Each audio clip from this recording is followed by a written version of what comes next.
Okay, good morning to all of you. तो आज हम लोग क्या करने वाले हैं, we are going to start with a new lecture which is current electricity. Okay, तो जैसा मैंने आपको प्रॉमिस किया था, अभी आपको जो भी लेक्चर्स मिलेंगे वो व्हाइट बोर्ड के ऊपर के मिलेंगे, ठीक है। So first thing is let us start with the topic current electricity. Okay, yes. Now the most important thing here is okay कि कुछ बेसिक टर्म्स हैं जो 11th स्टैंडर्ड में हम लोगों ने सीखे हैं। ओके, तो वो बेसिक टर्म्स जो है उसका एक छोटा सा रिवीजन मैं आप लोगों को दे देता हूं। वो बेसिक टर्म्स क्या है? Okay, so first thing is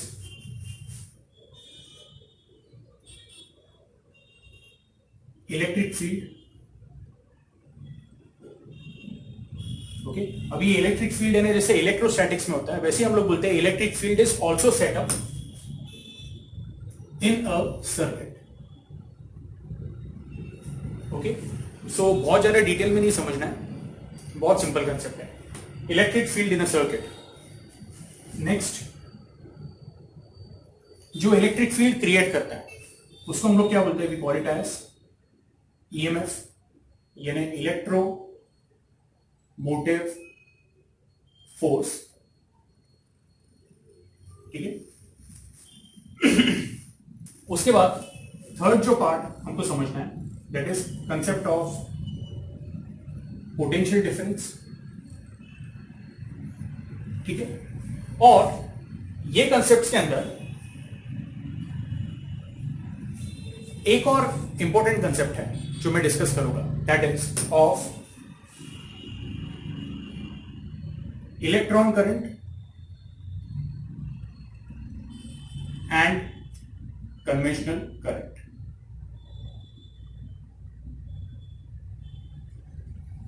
ठीक है, तो ये सब कंसेप्ट्स हैं, ये आज हम लोग पहले तो ओके फर्स्ट 10 मिनट्स में समझ लेंगे। ठीक है, उसके बाद will start with the main topic. Okay, now to start with first of all मैं आपको एक सिंपल जो हम लोगों ने इलेक्ट्रोस्टैटिक्स में कंसेप्ट सीखा था, ओके, लाइंस ऑफ फोर्स, वो एक बार ड्रॉ करके बताता हूं। और वो लाइंस ऑफ फोर्स बनाने के लिए मैं क्या करता हूं, यहां पे एक चार्ज बताता हूं which is plus Q charge, और यहां पे एक चार्ज बताता हूं which is minus Q charge. अभी आप बोलोगे सर ये पूरा का पूरा प्लस क्यू है क्या? तो आप ऐसे बोल सकते हो ये एक स्फीयर है जिसके ऊपर मैंने प्लस क्यू चार्ज क्या किया है, डिस्ट्रीब्यूट किया है। ये आपको आ रहा है समझ में? और ये भी एक स्फीयर है जिसके ऊपर मैंने माइनस या नेगेटिव चार्ज क्या किया है, मैंने माइनस नहीं बोलना चाहिए, नेगेटिव चार्ज क्या किया मैंने, डेवलप किया या उसके ऊपर मैंने डिपॉजिट किया। तो एकदम सिंपल है, इसके इलेक्ट्रॉन्स मैंने यहां पे रख दिए, तो यहाँ पे पॉजिटिव प्लस क्यू डेवलप हुआ है और यहाँ पे नेगेटिव ओके क्यू डेवलप हुआ है। यस, तो बेसिकली हम लोग बोलेंगे कि what we have studied is कि जो लाइंस ऑफ फोर्स रहता है वो कहां से रहता है? It is from positive to negative charge. ये आपको आ रहा है समझिए? लाइंस ऑफ फोर्स बेसिकली क्या रहता है? Okay, they start from positive charge and they end at negative charge. Okay, yes, बराबर। तो मैं बाकी की कुछ लाइंस ऑफ फोर्स बना देता हूं लाइक दिस। अभी आप बोलोगे सर ये जो लाइंस ऑफ फोर्स है ये आपने इलेक्ट्रोस्टैटिक्स में बताया भाई, यहां पे क्यों बता रहे हैं? ओके, क्योंकि हमें ये कंसेप्ट समझना है, the electric field in a circuit. Okay, yes. तो अब ये डायग्राम को जब मैं देखता हूं ओके, तो मैं क्या बोलता हूं कि what exactly is lines of force? Okay, so we say they are imaginary lines which represents electric field and they start from positive and they end at negative। यहां तक क्लियर है? बट रियल में lines of force क्या है? Okay, तो ये हम लोगों ने इलेक्ट्रोस्टैटिक्स में डिस्कस किया था। ओके, इमेजिन करो कि अगर मैं यहां पे एक यूनिट टेस्ट चार्ज रख देता हूं, plus q unit test charge, ऐसे समझ लो 1 कूलम का चार्ज, मैंने इसको यहां पे रखा, तो इसका जो डायरेक्शन ऑफ ट्रैवल होगा या जो पाथ ऑफ ट्रैवल होगा ओके, वो कौन इंडिकेट करेगा? That will B indicated by line of force. और हम लोग बोलते हैं यदि अगर मैंने प्लस क्यू यहां पे रखा टेस्ट चार्ज, तो ये बड़े वाले प्लस क्यू से क्या होगा? रिपेल होगा, और बड़े वाले माइनस क्यू की तरफ क्या होगा? अट्रैक्ट होगा। तो जब ये रिपेल होगा और अट्रैक्ट होगा साइमल्टेनियसली, तो ये प्लस क्यू से रिपेल होके माइनस क्यू की तरफ ऐसे आएगा लाइक दिस। ये आपको आ रहा है समझ में? और इसका जो पाथ ऑफ ट्रेवल है we call it as line of force. एकदम सिंपल है, ये आपको आया समझ में? ओके, तो बेसिकली लाइन ऑफ फोर्स क्या है? ओके, वी से it starts from positive and it ends at negative. लेकिन ये लाइन ऑफ फोर्स बना कैसे है? तो हम लोगों ने रेफरेंस क्या कंसीडर किया? Okay, we have considered reference as unit test positive charge. यदि एक यूनिट टेस्ट पॉजिटिव चार्ज में इलेक्ट्रिक फील्ड में रखता हूं तो वो कौन से डायरेक्शन में ट्रेवल करता है? Okay, that is called as line of force and that is also called as direction of electric field. Okay, yes, तो ये बात आप समझ लो कि जो लाइंस ऑफ फोर्स है they also give us direction of electric field. और हम लोगों ने रेफरेंस किसको कंसीडर किया? ओके, तो reference is unit test positive charge. ठीक है, यूनिट टेस्ट पॉजिटिव चार्ज हमें क्या बताता है? Okay, direction of electric field. ये क्लियर है? अब हम लोग आते हैं to the topic current electricity. Current electricity के अंदर ओके, सबसे पहले मैं एक सिंपल सर्किट बना देता हूं। Now what exactly is circuit? तो circuit is a loop of wire, ऐसा समझ लो। ओके, यस, तो एक इस तरह से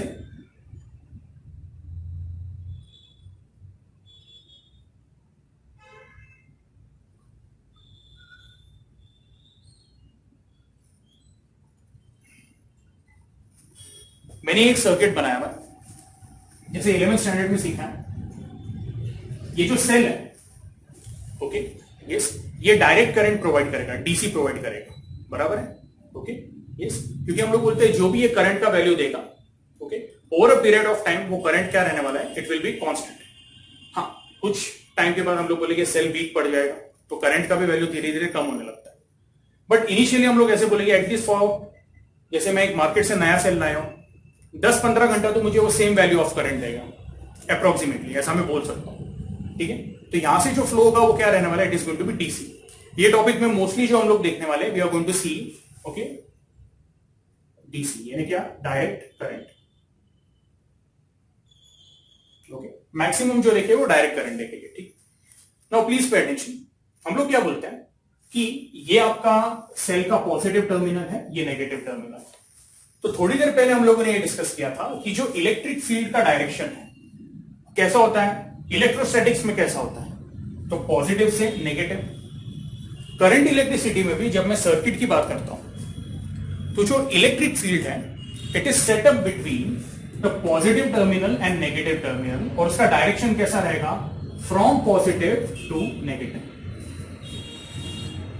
okay, yes, from positive to negative, यानी कैसे? ओके, तो मैं यहां पे दिखा देता हूं, ये डॉटेड लाइंस है।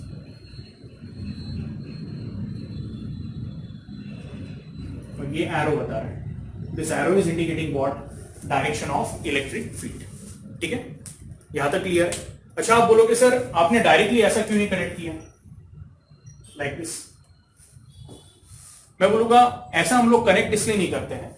ओके, पहली बात तो ये समझ लो कि यहां पे पॉजिटिव और नेगेटिव को कनेक्ट करने के लिए एक कंडक्टर है, एक मेटेलिक वायर है, और हम लोग बोलते हैं कि जैसा मेटेलिक वायर मैंने स्प्रेड किया हुआ, यानी अगर मैंने मेटेलिक वायर को सर्कुलर फॉर्म में स्प्रेड किया रहता तो along that wire electric field हम लोग बोलते हैं ये तैयार होता। या ऐसे समझ लो, जब मैं ओके सेल कनेक्ट करता हूं टू इलेक्ट्रिकल नेटवर्क, या टू इलेक्ट्रिकल नेटवर्क तो नहीं बोलना चाहिए, टू इलेक्ट्रिकल सर्किट, नेटवर्क पे आएंगे हम लोग, ये टॉपिक में नेटवर्क भी सीखने वाले हैं। लेकिन सर्किट क्या है तो हम लोग बोलते हैं it is basically what? A loop of wire which has एक एलिमेंट हम लोग कंसीडर करते हैं एक्सटर्नल रेजिस्टेंस, और ये जो मैंने छोटा यहां पे लिखाया हुआ दैट इज इंटरनल रेजिस्टेंस। ये हमारा सेल हो।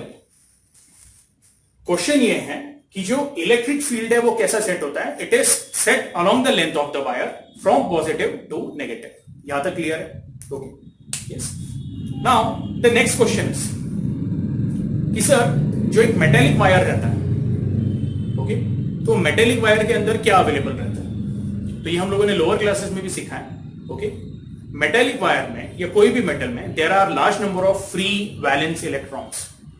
वैलेंस ऑर्बिट के कुछ इलेक्ट्रॉन्स रहते हैं okay, yes, and these electrons they are always Okay, please try and understand this.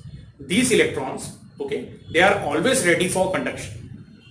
क्यों? तो ये भी हम लोग आगे के टॉपिक्स में सीखेंगे. जैसे सेमीकंडक्टर एक टॉपिक है, उसमें हम लोग ये समझने वाले हैं, there is a concept of a valence band and a conduction band. Okay, yes. तो मेटल्स के अंदर हम लोग बोलते हैं valence band and conduction band क्या रहते हैं, ऑलमोस्ट सेम लेवल पे रहते हैं. यानी electrons they are always present in conduction band. Okay, yes. और इसलिए electrons they are available for conduction, free electrons. Okay, और ये कौन से इलेक्ट्रॉन्स हैं? So these are the electrons in the outermost orbit. Okay, but अभी ज्यादा detail में नहीं जाएंगे. मैं सिंपली एक स्टेटमेंट आपके सामने रखता हूं और वो स्टेटमेंट ये है, इन metal, okay, all the electrons in the outermost orbit which is also called as valence orbit, okay, they are called as free electrons, and these electrons, okay, they are available, okay, for conduction. They are also called as free charge carriers. क्या बोलते हैं हम लोग इसको? They are called as free charge carriers. Okay, so जब मैं ये जो की है, ये जो मैंने दिखाया है, this is called as key, plug key. Okay, तो ये जब मैं plug key insert करता हूं तो इलेक्ट्रिक फील्ड इस तरह से सेट हो जाता है. अब जब इलेक्ट्रिक फील्ड इस तरह से सेट होता है तो हम लोग बोलते हैं कि जो वायर के फ्री इलेक्ट्रॉन्स है, ओके, ये हम लोगों ने लोअर क्लासेस में सीखा है. अगर मैं कंडक्टर का मैग्नीफाइड व्यू देखूंगा, वायर का एक छोटा सा टुकड़ा लिया मैंने और उसका मैंने अगर मैग्नीफाइड व्यू देखा तो मैं बोलूंगा कि उसके अंदर जितने भी फ्री इलेक्ट्रॉन्स हैं वो रैंडमली घूम रहे हैं, लाइक दिस.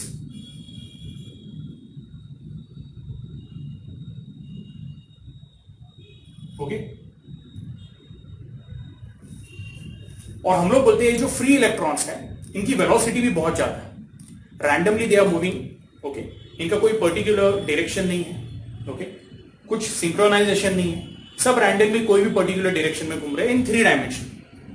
ये आपको आ रहा है समझ में? कोई इलेक्ट्रॉन ऐसे जा रहा है, कोई ऐसे जा रहा है, कोई नीचे जा रहा है, कोई साइड में जा रहा है. तो हम लोग बोलते हैं कि जो नेट करंट है यहां पे जो कंडक्टर में फ्लो हो रहा है in the absence of electric field. अभी ये मैं कौन सा केस बता रहा हूं? जब इलेक्ट्रिक फील्ड अप्लाई नहीं किया है, यानी जो की है, ये प्लग की मैंने निकाल के रखी थी, यानी कोई करंट फ्लो नहीं हो रहा है. ऐसे केस में हम लोग क्या बोल रहे हैं कि सब इलेक्ट्रॉन्स क्या रहते हैं, रैंडमली मूव होते रहते हैं. लेकिन जैसे ही आप इसको इलेक्ट्रिक फील्ड अप्लाई करोगे तो इलेक्ट्रिक फील्ड कैसे अप्लाई कर रहे हैं हम लोग? Like this. ये प्लग की इंसर्ट किया तो ये आपका जो ब्लू डायरेक्शन है वो आपको बता रहा है कि जो इलेक्ट्रिक फील्ड है वो क्लॉकवाइज डायरेक्शन में लग चुका है. एग्री कर रहे हो? अब इसके कारण क्या होगा, एकदम सिंपल मैं आपको लॉजिक बताता हूं कि जो इलेक्ट्रॉन्स हैं वो सब अलाइन हो जाएंगे और वो इलेक्ट्रॉन्स, ओके, इसको मैं इरेज कर देता हूं.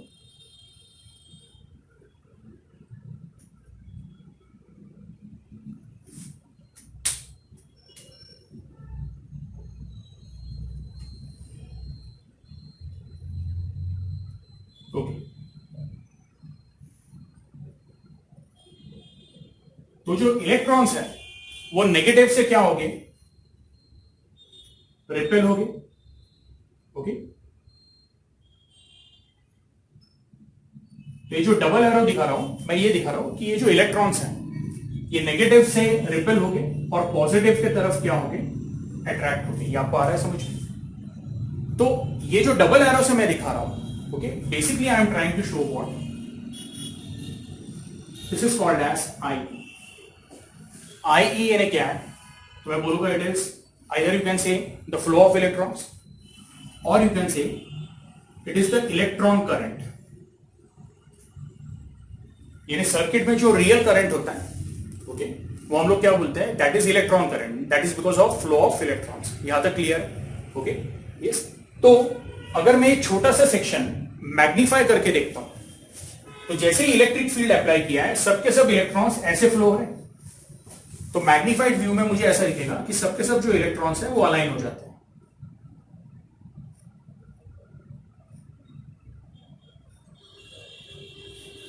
Okay, and all the electrons they start moving with a common velocity which is called as drift velocity. Okay, drift velocity 11th standard में आप लोगों ने सीखा हुआ है. ओके, आप लोगों को मैं एक रिक्वेस्ट करूंगा, 11th स्टैंडर्ड की जो टेक्स्ट बुक है उसमें का करंट इलेक्ट्रिसिटी टॉपिक जो है उसको एक बार अच्छे से आप लोगों ने क्या कर लेना है, देख लेना है. Okay, yes. तो उसमें ड्रिफ्ट वेलोसिटी का भी कंसेप्ट दिया हुआ है और अगर आपको नहीं समझा तो आप मुझे ग्रुप पे पूछ सकते हो. ठीक है। ड्रिफ्ट वेलोसिटी यानी क्या है, जब इलेक्ट्रिक फील्ड अप्लाई करते हैं सबके सब इलेक्ट्रॉन्स क्या होने लगते हैं, कॉमन वेलोसिटी के साथ मार्च करना चालू करते हैं, मार्चिंग चालू होता है उनका, ओके यस। एंड स्लोली हम लोग बोलते हैं कि सबके सब इलेक्ट्रॉन्स इस तरह से मूव होते हैं, okay, from negative to positive. अब ये कौन सा करंट हुआ, ये हुआ हमारा इलेक्ट्रॉन करंट IE, ठीक है यस। लेकिन इलेक्ट्रोस्टैटिक्स में हम लोगों ने जो हमारा स्टैंडर्ड या जो रेफरेंस कंसीडर किया है वो क्या है, ये प्लस क्यू है। ये प्लस क्यू आपको क्या बताता है, डायरेक्शन ऑफ इलेक्ट्रिक फील्ड। तो ऐसा मान लो कि अगर इलेक्ट्रॉन्स के जगह पे सपोज अगर प्लस क्यू चार्ज होता, ऐसा सोचो कि यहां पे अगर प्लस क्यू चार्ज होता लाइक दिस, ओके, चलो इसको मैं ऐसे लिख देता हूं। तो जैसे हम लोग बोल रहे हैं इलेक्ट्रॉन्स नेगेटिव से रिपेल होके पॉजिटिव की तरफ अट्रैक्ट होते हैं, उसी तरह से ये जो प्लस क्यू चार्ज है वो कैसा फ्लो होता, तो पॉजिटिव से रिपेल होता और नेगेटिव की तरफ अट्रैक्ट होता। तो उसका डायरेक्शन ऐसा होता जो मैं सिंगल एरो से दिखा रहा हूं, okay. I hope you are getting this. तो ये प्लस क्यू जो है ये इनडायरेक्टली आपको डायरेक्शन ऑफ इलेक्ट्रिक फील्ड भी बताता है, विच इज क्लॉकवाइज, जो मैंने अभी इरेज कर दिया है, ये जो डॉटेड लाइन से बनाया था, ये आपको आ रहा है समझ में। और हम लोग बोलते हैं कि जो पाथ से, अभी रियल में प्लस क्यू है क्या, नहीं, लेकिन हम लोग एज्यूम कर रहे हैं कि अगर प्लस क्यू चार्ज होता, ओके, अगर प्लस क्यू चार्ज होता तो वो पॉजिटिव से रिपेल होता और नेगेटिव की तरफ ट्रैवल करता, और उसका जो डायरेक्शन ऑफ फ्लो है, ओके यस, ऐसे इसको हम लोग क्या बोलते हैं, will call it as I. I is what, जो मैं सिंगल एरो से दिखा रहा हूं, okay, I is called as conventional current.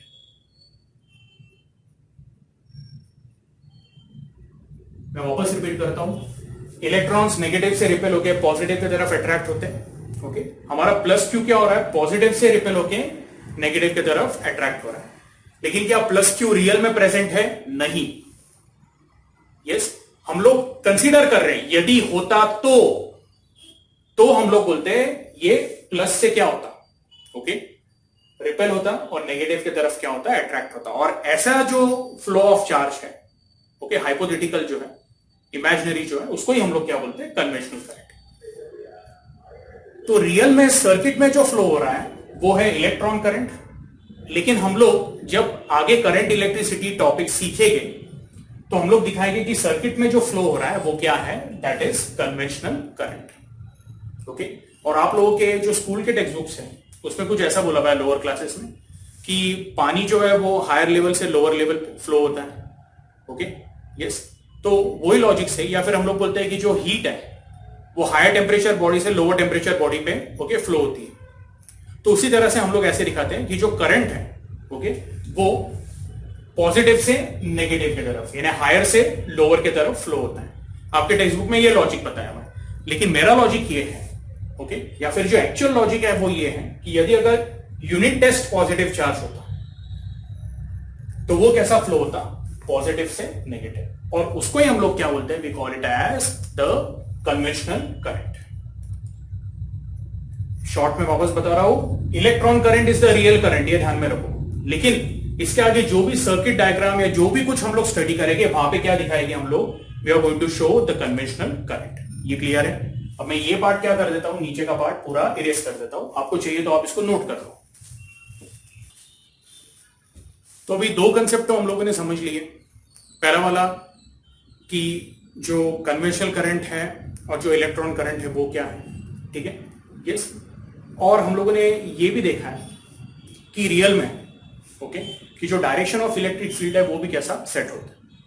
अब जो मेन हमें कंसेप्ट समझना है यहाँ पे, okay, yes, that is EMF and potential difference. और जैसे ही आप ये समझ जाओगे ना, will start with the main topic, okay, yes. So first thing first, आपको ये समझना है कि जब मैं कुछ ऐसा सर्किट डायग्राम बनाता हूं जहां पे मैं ये ईएमएफ सोर्स बताता हूं, ओके, तो पिछले थोड़ी देर पहले भी जो एक डायग्राम बनाया था उसमें मैंने ये दिखाया था symbol small r. Now small r is nothing but the internal resistance which is provided by the cell. What is resistance? Opposition to the flow of current. तो हर एक जो सेल है उसमें से जब करंट फ्लो होता है, ओके, तो वो सेल भी क्या करता है, it offers some resistance to the flow of current and that is called as what, small r, internal resistance. ये आपका ईएमएफ सोर्स है ई, यहां पे मैं एक एक्सटर्नल रेजिस्टेंस दिखा देता हूं कैपिटल आर, ओके। और अब मैं इलेक्ट्रॉन करंट नहीं बताऊंगा, I simply show the conventional current. Conventional current will flow from positive to negative, इस तरह से वापस यहां पे एंटर करेगा, ओके। अच्छा, आप ये पूछोगे सर जो सेल है उसमें इंटरनल रेजिस्टेंस क्यों होता है? तो अगर आप लोगों ने स्कूल लेवल पे देखा होगा, ओके, इस सेल का स्ट्रक्चर कुछ इस तरह से रहता है, ओके, यस। तो इसमें बीच में एक इलेक्ट्रोड रहता है और आजू बाजू पेस्ट रहता है, ओके। तो ज्यादा हम लोग उसके डिटेल में नहीं जाएंगे कि सेल, या जिसको हम लोग डैनियल सेल बोलते हैं या ड्राई सेल बोलते हैं, ओके, वो एग्जैक्टली कैसा रहता है। लेकिन आपको इतना ध्यान में रखना है कि इसके अंदर जो भी पार्ट है which is conducting, okay, yes, तो वो जो पार्ट है it will offer some kind of, okay, internal resistance, and that small internal resistance is denoted by small r, और जो external resistance है it is denoted by capital R। यहां तक clear है, ओके। दिखाते वक्त हम लोग internal resistance बाहर की तरफ दिखाते हैं सेल के, ये भी मैं आपको बता दूं। और एज अ होल हम लोग ये जो डॉटेड लाइन बनाते हैं वो इसलिए बनाते हैं टू रिप्रेजेंट दैट कि जो E एंड R है वो दो अलग अलग नहीं है, E के अंदर ही R है, सेल के अंदर ही इंटरनल रेजिस्टेंस है। ये बस सिस्टमैटिक इसको रिप्रेजेंट करने के लिए मैंने दोनों को अलग अलग बताया है। और ये जो ब्लॉक है वो क्या बता रहा है, ओके, कि आर जो है वो ई के अंदर ही है। यहां तक क्लियर है, okay. Now first of all let us understand, okay, कि what is the concept of potential difference. Rule एकदम सिंपल है, ओके। मैं बोलूंगा point A is closer to the positive terminal, जो भी पॉइंट, ओके, पॉजिटिव टर्मिनल के क्लोजर है, this point will be at higher potential. जैसे जैसे आप पॉजिटिव टर्मिनल से, ओके, दूर जाते हैं, ओके, यस, तो हम लोग बोलते हैं पॉजिटिव पोटेंशियल कम होते जाता है। एकदम सिंपल है, जो पॉइंट, ओके, आपके पॉजिटिव टर्मिनल के क्लोज है, अभी आप देखोगे A is much closer to the positive potential as compare to B. तो ऐसे केस में मैं बोलूंगा VA is greater than VB, यानी point A is at higher potential as compare to point B। तो अगर एक यूनिट टेस्ट पॉजिटिव चार्ज होता, ओके, यस, ऐसा समझ लो VA जो है वो 10 वोल्ट है और VB जो है वो 5 वोल्ट है, दोनों पॉजिटिव पोटेंशियल है। एज्यूम कर रहा हूं मैं, ओके, VA का वैल्यू प्लस 10 वोल्ट है, VB का वैल्यू प्लस 5 वोल्ट है। आप पूछोगे सर ये जो ईएमएफ ऑफ द सेल है वो क्या है, उसको पहले साइड में रख दो आप। मैं आपको क्या बोल रहा हूं, point A is at higher potential, point B is at lower potential, और मैंने एक रैंडम वैल्यू ले ली, ये 10 वोल्ट और ये 5 वोल्ट। अब हम लोग क्या बोलेंगे, यदि एक यूनिट टेस्ट पॉजिटिव चार्ज होता, okay, like this plus Q, तो वो जो ज्यादा पॉजिटिव है उससे रिपेल होगा, क्योंकि उससे उसको रिपल्शन ज्यादा मिलेगा। तो हम लोग बोलेंगे ये आपका पॉइंट ए का पोटेंशियल है, ये पॉइंट बी का पोटेंशियल है, प्लस Q जो है वो पॉइंट ए से रिपेल होके पॉइंट बी के पास जाएगा। क्यों? पॉइंट बी भी उसको रिपेल करेगा, लेकिन पॉइंट ए का रिपल्शन क्या है, स्ट्रांग है, because it is at higher potential. तो हम लोग बोलेंगे यदि प्लस Q चार्ज होता तो कैसे फ्लो होता, ए से बी, और प्लस Q का जो डायरेक्शन रहता है फ्लो का, उसको ही हम लोग क्या बोलते हैं, कन्वेंशनल करंट। सो ये रूल ध्यान में रखो, conventional current it always flows from point of higher potential to point of lower potential. अभी आपको आया समझ में? तो जब भी मैं ऐसा बोलता हूं कि कन्वेंशनल करंट कैसे फ्लो होगा, तो आपका आंसर क्या रहेगा, sir point of higher potential to point of lower potential. Higher potential यानी क्या, जो ज्यादा पॉजिटिव है, और पॉइंट ऑफ लोअर पोटेंशियल यानी क्या, तो जो कम पॉजिटिव है या फिर जीरो है या फिर नेगेटिव है, जैसे नंबर लाइन होता है ना, ओके, वही कंसेप्ट है। Point A is at higher potential, point B is at lower potential, तो करंट कैसा फ्लो होगा, पॉइंट ए से पॉइंट बी, ओके, यस। तो एक्चुअल जो चार्ज फ्लो होगा, okay, it will flow between A and B. मैं बोलूंगा VA minus VB is nothing but equal to VAB, यानी electric potential at A minus electric potential at B will give me the potential difference between point A and point B, जिसको हम लोग VAB बोलते हैं. Okay, and VAB by Ohm's law, it is nothing but जो current I flow हो रहा है A और B के बीच में क्या लगाया हुआ है हम लोगों ने, एक्सटर्नल रेजिस्टेंस. तो आपको मिलता है पोटेंशियल डिफरेंस क्या है, it is work done per unit charge. Okay, to move it from point of higher potential to the point of lower potential, and by the Ohm's law it is given by I into the resistance between the 2 points. Okay, ये हुआ आपका potential difference and this is your equation 1. Okay, अब हमें अगला concept समझना है कि EMF क्या है. Okay, EMF यानी ऐसा है कि इमेजिन करो पॉइंट A से करंट फ्लो होना चालू हुआ. करंट यानी यूनिट पॉजिटिव चार्ज. रियल में क्या फ्लो हो रहा है, इलेक्ट्रॉन्स ही फ्लो हो रहा है. Okay, yes. तो लेकिन अभी मैं क्या बोलूंगा, कन्वेंशनल करंट के टर्म में बोलूंगा. Okay, yes. तो ऐसा समझ लो पॉइंट ए से करंट स्टार्ट हो रहा है, फ्लो हो रहा है, बी को चला गया करंट, बराबर है. पॉइंट ए से पॉइंट बी चला गया, आपको क्या मिल गया, पोटेंशियल डिफरेंस. उसके आगे भी पॉइंट बी से करंट वापस फ्लो हुआ और वापस पॉइंट ए पे आया, क्योंकि करंट एक बार नहीं, करंट लूप में फ्लो होते ही रहता है. ये आपको आ रहा है समझ में. ओके, तो करंट पॉइंट ए से फ्लो होके वापस पॉइंट ए पे आए. अब करंट ए ने क्या है, तो बेसिकली चार्ज है.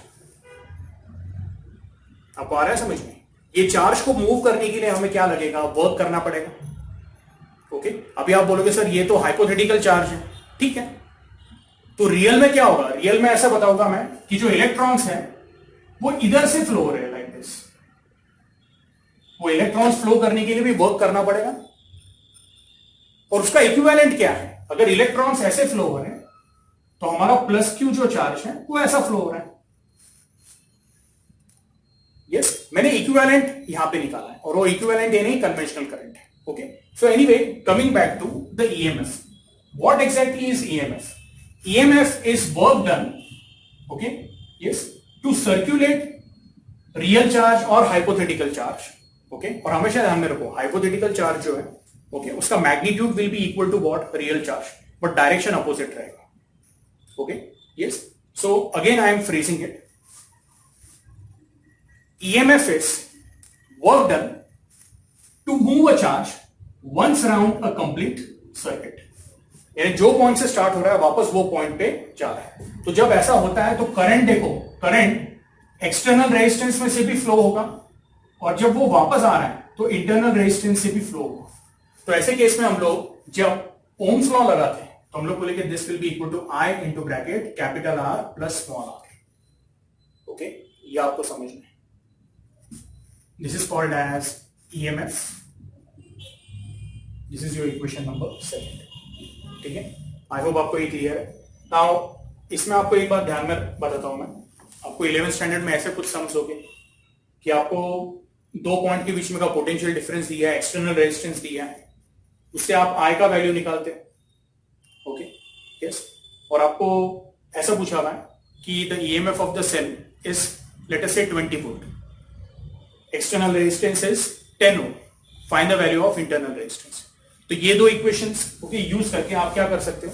ओके, फॉर एग्जांपल अगर मैं यहां पे ऐसे बता दूं ओके कि सिंपली ये इक्वेशन को मैंने इक्वेशन 2 को इक्वेशन 1 से डिवाइड किया तो आपको मिलेगा E upon VAB will be nothing but equal to what? Okay, you can say capital R plus R upon capital R. I hope you are getting this. Okay, तो इनको rearrange करके हमें एक और इक्वेशन मिल जाता है. तो ये इक्वेशंस के ऊपर आपको न्यूमेरिकल्स आ सकते हैं सीईटी पॉइंट ऑफ व्यू से. तो ये इक्वेशंस क्या करना है आप लोगों ने नोट डाउन कर लेना है. ठीक है, यस. तो ये जो फर्स्ट पार्ट था आज का लेक्चर का, ओके, उसमें मैंने थोड़े 11th के एकदम बेसिक कंसेप्ट जो ये टॉपिक में यूज होने वाले हैं वो मैंने ले लिए. ठीक है, आई होप आपको कन्वेंशनल करंट समझ में आया, इलेक्ट्रॉन करंट समझ में आया, रियल में कौन सा करंट फ्लो होता है, electron current. Okay, yes. Conventional current क्या है, तो अगर मैं बोलता हूं जितना इलेक्ट्रॉन्स फ्लो हो रहे हैं उसका इक्विवेलेंट अगर प्लस क्यू चार्ज होता, ओके, यस, तो वो जब फ्लो होता तो उसको हम लोग क्या बोलते हैं, कन्वेंशनल करंट. ओके, फिर बाद में अब जो भी आगे हम लोग सीखेंगे वो कन्वेंशनल करंट के टर्म्स में सीखेंगे. तो उसमें फिर हम लोगों ने पोटेंशियल डिफरेंस क्या देखा, तो वर्क डन, ओके यस, या फिर energy spent, okay, to move the charge from plus A to plus B, या point of higher potential to point of lower potential, this is potential difference. और EMF यानी क्या है, तो work done to move the charge once around the complete circuit, okay yes. अगर आप electrons consider करोगे तो डायरेक्शन ऐसा नहीं रहेगा, डायरेक्शन उल्टा रहेगा, क्योंकि इलेक्ट्रॉन्स नेगेटिव से रिपेल होके पॉजिटिव की तरफ आते हैं, ठीक है। आई होप ये क्लियर है, यस। सो यहां पे मैं ये जो पार्ट है उसको मैं इरेज कर देता हूं, and then will start with the current 12th standard topic, okay okay. So अभी हम लोग क्या करेंगे, will start with the main part, okay. Now अब मैं एक डायग्राम बनाऊंगा, मैं चाहूंगा कि आप लोग यहां पे अच्छे से ध्यान दें, ओके यस।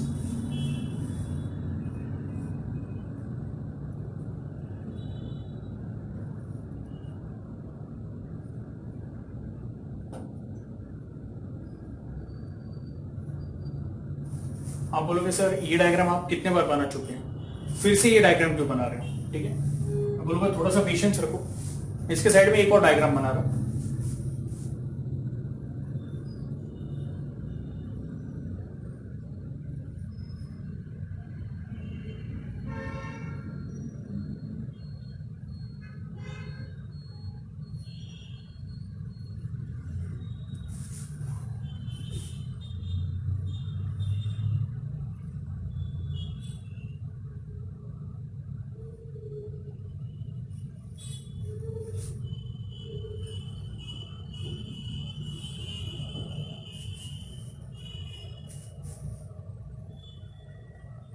और ये डायग्राम को मैं नेमिंग भी कर देता हूं लाइक दिस, ओके। अभी आप पूछोगे सर ये दोनों डायग्राम में बेसिक डिफरेंस क्या है, ओके यस। तो first and the most important thing is, okay, आपको ये बात समझनी है कि अगर आप पहला वाला डायग्राम देख रहे हो ना, तो it is a simple circuit, it is a simple closed circuit, okay. इसको हम लोग क्या बोलेंगे, will call it as a circuit और a loop, okay। now what is circuit और what is a loop, okay। तो फिलहाल मैं बोलूंगा आप लोग यहां पे ध्यान दो, ये शब्द पे loop, okay। we say any closed conducting path is called as loop, एकदम simple. any closed conducting path is called as loop, बहुत ही सिंपल है। आपको चाहिए तो इसको भी नेम कर दो, this is A, this is B, this is C, D. हम लोग बोलते हैं एक लूप या जो एक सिंपल सर्किट होता है उसको हम लोग ओके रीड कैसे करेंगे। तो सबसे पहले रीड करते वक्त आपको ये डिसाइड करना है कि आप जा कैसे रहे हो, ओके। फॉर एग्जांपल आप बोलोगे सर कन्वेंशनल करंट कुछ ऐसा फ्लो हो रहा है, तो कन्वेंशनल करंट जो है वो क्लॉकवाइज फ्लो हो रहा है, तो ये आप लूप को कैसे रीड कर सकते हो। तो मैं बोलूंगा आपके पास दो ऑप्शन है, आप इसको ऐसे रीड कर सकते हो। आप कन्वेंशनल करंट के डायरेक्शन में जा रहे हो तो आप इसको कैसे रीड करोगे, ए से बी, बी से सी, सी से डी एंड डी से वापस है। तो आप इसको बोल सकते हो loop A B C D A. आप इसको इस तरह से भी बुला सकते हो, या फिर ये जो लूप है ना इसको आप ऐसे भी बोल सकते हो, लूप अगर आप ओके क्लॉकवाइज डायरेक्शन में नहीं जाके, ओके सपोज अगर आप ऐसे जा रहे हो लाइक दिस एंटी क्लॉकवाइज, तो ये हो जाएगा आप ए से पहले डी की तरफ जा रहे हो, फिर डी से सी की तरफ जा रहे हो, सी से बी की तरफ जा रहे हो एंड बी से वापस ए की तरफ आ रहे हो। ये हो गया आपका एंटी क्लॉकवाइज, ओके। ये आपको आ रहा है समझ में। नाउ क्वेश्चन इज सर ये दोनों में से सही कौन सा है।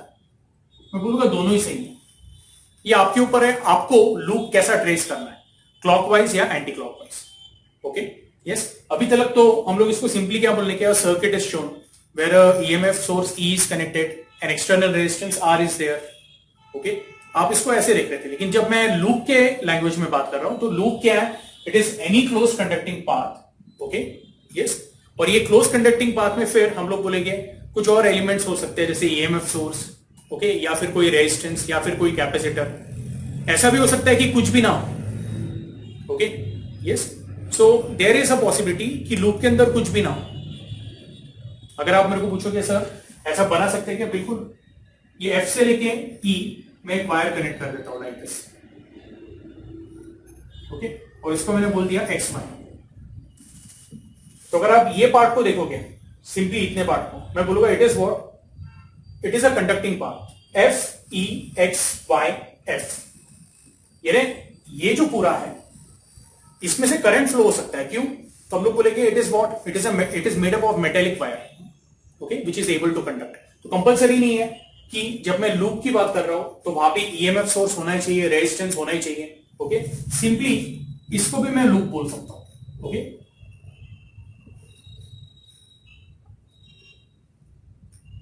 या अगर मैं एक्सक्लूसिव अलग डायग्राम बनाऊं तो मैं ऐसा बोल सकता हूं X Y Z W, okay, जी। ये भी अपने आप में एक लूप हो गया, क्यों? तो it is a closed, okay, circuit, और you can say closed conducting path. यहां तक क्लियर है? ओके। अब इसको हम लोग बोलते हैं जो सिंगल ऐसा लूप है that is called as circuit. अब यहां पे आप बोलोगे सर ये जो सर्किट है ना थोड़ा सा कॉम्प्लेक्स है, क्योंकि यहां पे मल्टीपल लूप्स दिख रहे हैं आपको, ओके, यानी कॉम्बिनेशन ऑफ टू लूप्स, आप ऐसा बोलोगे, बराबर है, ओके। ऐसे इसको हम लोग क्या बोलते हैं, जो थोड़ा सा कॉम्प्लिकेटेड फॉर्म में रहता है, you can say complicated circuit is often, okay, termed as combination of loops or it is termed as network। जब भी ये शब्द आया इलेक्ट्रिकल नेटवर्क, मैं यहां पे अभी ये पूरा नहीं लिख रहा हूं इलेक्ट्रिकल नेटवर्क, लेकिन ये शब्द अगर आया इलेक्ट्रिकल नेटवर्क, इसका मतलब क्या है, इसके अंदर एक से ज्यादा लूप है। और अगर सिर्फ सर्किट बोलता हूं मैं तो it is single loop. Network यानी क्या, तो जिसमें मल्टीपल लूप्स है। ये क्लियर है? ठीक है। अभी आप पूछोगे सर यहां पे कौन से लूप्स हैं, तो मैं बोलूंगा क्लॉकवाइज डायरेक्शन में अभी हम लोग जाएंगे, ओके। इसके आगे जब भी मैं, ओके, ट्रेस करूंगा तो मैं क्लॉकवाइज ट्रेस करूंगा, एंटी क्लॉकवाइज भी कर सकते हैं, लेकिन अभी फिलहाल क्लॉकवाइज करूंगा, ओके। सो आई से पहला जो लूप मेरे को दिखता है, ओके, क्लॉकवाइज डायरेक्शन में जाते वक्त A B E F A, A B E F A, ये पहला लूप मेरे को मिल गया, okay. Any close conducting path is called as loop, it is a close conducting path. फिर उसमें सेल हो या रेजिस्टेंस हो, ओके, यस, या नहीं भी रहा तो भी चलेगा। So this is first loop. Second loop is ये वाला B C D E B.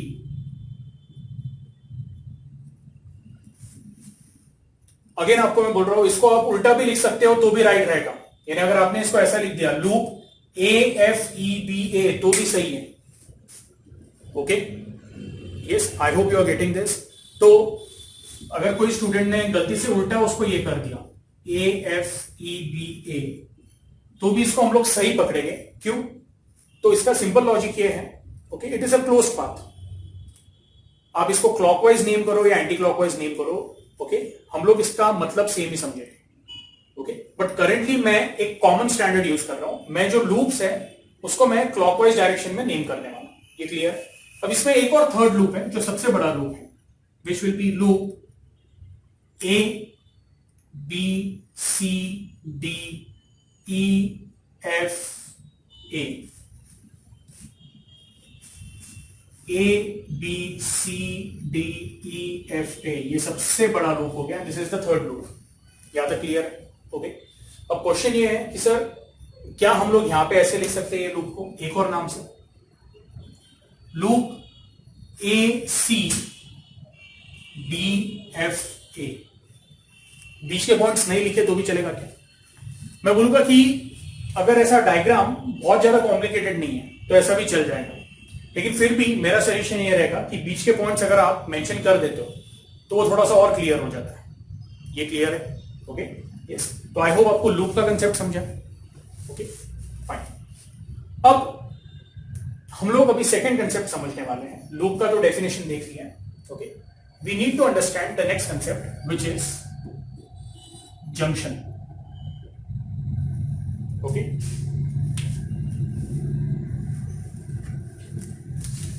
सो अगर मैं जंक्शन की बात करूं, व्हाट एग्जैक्टली इज जंक्शन?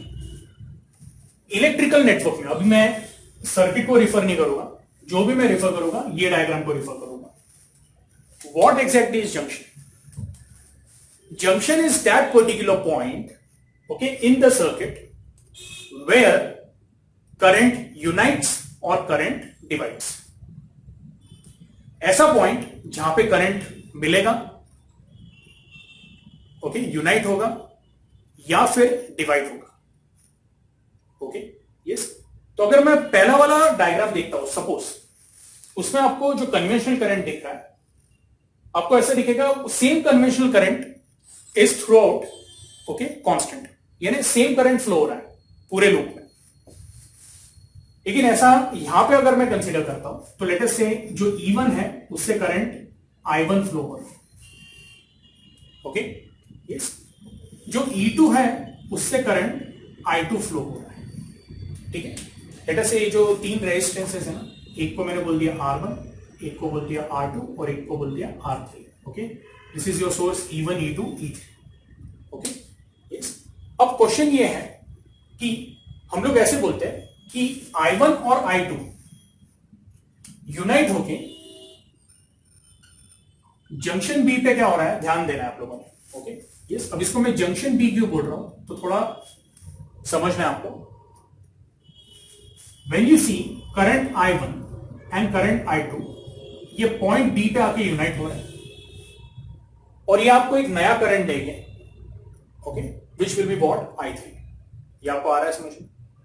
ये ना, see, if you observe carefully, okay, you will see there are 1, 2, 3, 4, 5, 6, okay, 6 geometrical points.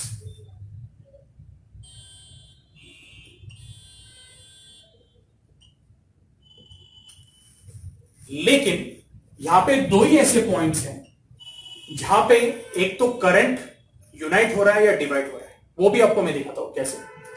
अगर आप पॉइंट बी को देखोगे, ओके, तो पॉइंट बी पे I1 और I2 यूनाइट हो रहा है और हम लोग ऐसे एज्यूम कर रहे हैं I1 और I2 यूनाइट होके आपको क्या दे रहा है, I3. अभी आप ऐसे बोलोगे सर ऐसा भी तो हो सकता है कि यहां पे I3 ऐसा फ्लो हो सकता है, लेकिन अभी मैं ऐसा बोल रहा हूं कि जो E1 एंड E2 जो है वो इतने पावरफुल है, ओके, कि वो मिलके एक करंट I3 प्रोड्यूस कर रहा है जो ये EMF सोर्स को क्या कर रहा है, सप्रेस कर रहा है. One of the possibility, okay, one of the possibility मैं आपको बता रहा हूं. Is this clear? यस. तो इसके वजह से करंट ऐसा फ्लो हो रहा है. Okay, I3 is flowing in this direction. ये क्लियर है आपको? ओके. अभी आप बोलोगे सर ये तो लेकिन पॉजिटिव है, ये नेगेटिव है. कोई मैटर नहीं करता है. अगर हम लोग जब इसको सॉल्व करोगे, ओके, सॉल्व करने के बाद हमें पता चलता है कि जो कंसीडरेशन हम लोगों ने लिया है वो सही है या नहीं है. ओके, अगर अभी आपको कंफ्यूज हो रहा है तो मैं यहां पे क्या कर देता हूं, ये जो E3 है ना इसको निकाल देता हूं. ओके, ये आप लोगों के लिए और इजी हो जाएगा. E3 को निकाल के मैं एक और रेजिस्टेंस डाल देता हूं जिसको मैं R4 बोल देता हूं. Okay, yes. अभी आई होप आपको बहुत ज्यादा डाउट नहीं रहेगा. तो करंट I1 और करंट I2 मिलके यहां से क्या फ्लो हो रहा है, I3. सेम I3 R4 में से फ्लो होके वापस इधर आएगा. अब ध्यान देना आप लोगों ने. ओके, ये जो I3 है वो पॉइंट E पे वापस क्या होगा, स्प्लिट होगा. ओके, तो ये हमारा एट B था और अभी एट E क्या होने वाला है, तो मैं बोलूंगा I3 वापस स्प्लिट हो जाएगा into I2 and I1. Okay, yes. तो ऐसे पॉइंट जहां पे, ओके, करंट यूनाइट हो रहे हैं या डिवाइड हो रहे हैं, इसको हम लोग क्या बोलते हैं, okay, we call it as what, junction. यहां तक क्लियर है? तो अभी हम लोगों ने दो कंसेप्ट समझ लिए. पहला तो लूप का कंसेप्ट समझा एंड सेकंड जंक्शन.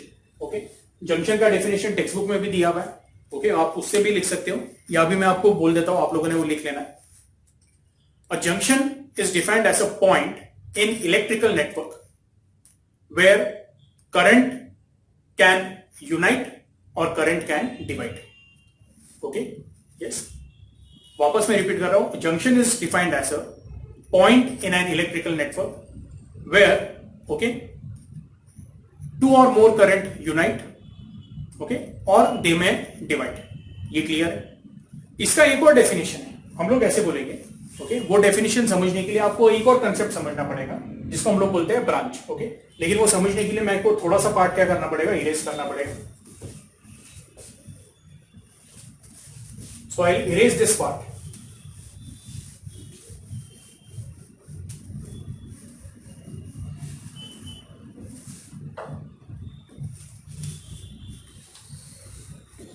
तो जो थर्ड इंपॉर्टेंट कंसेप्ट है वो है ब्रांच।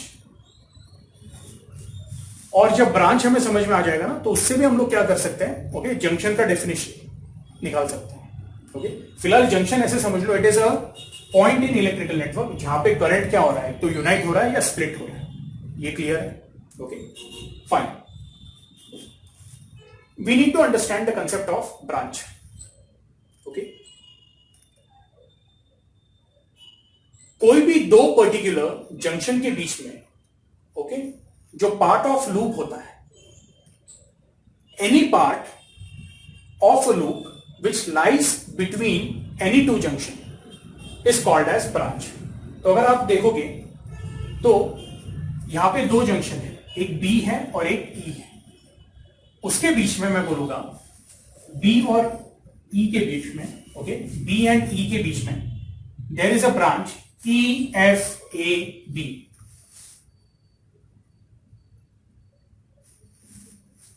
ये एक ब्रांच होगी। देखो ब्रांच कभी पूरा लूप नहीं हो सकती, ये समझ लो पहली बात तो okay. Is this clear? Yes, it will be always a part of loop.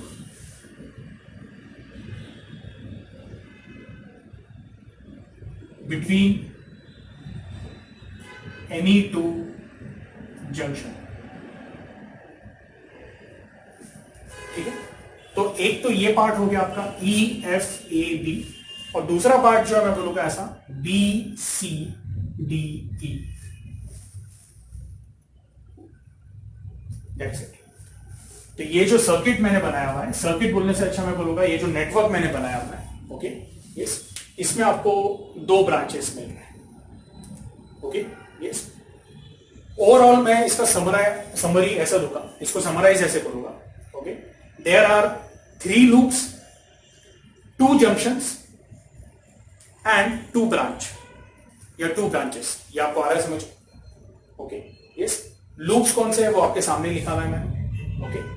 आपके जो जंक्शंस है वो भी कौन से हैं, point B and point D, और जो ब्रांचेस हैं वो भी कौन से हैं, E F A B and B C D okay.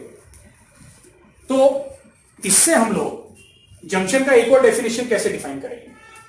A junction is a point where 2 branches meet. एकदम सिंपल, एक और डेफिनेशन दे दिया मैंने आपको। A junction is a point where 2 branches meet.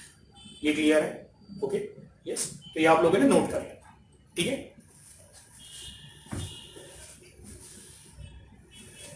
और इसके भी हम लोग आपको नोट्स प्रोवाइड करेंगे, तो क्वेश्चन आंसर्स का भी आप लोगों ने टेंशन नहीं लेना है। फिलहाल कंसेप्ट एकदम अच्छे से समझ लें, कुछ डाउट होगा तो आप लोगों ने मुझे पूछना है, ठीक है। मैं ये पार्ट को इरेज कर देता हूं।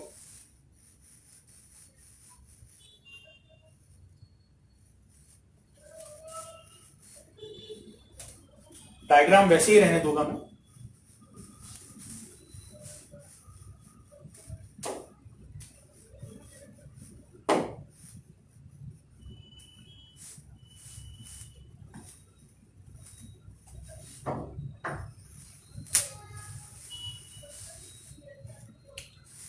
ओके, नाउ जो नेक्स्ट पार्ट हमें स्टार्ट करना है okay, that is called as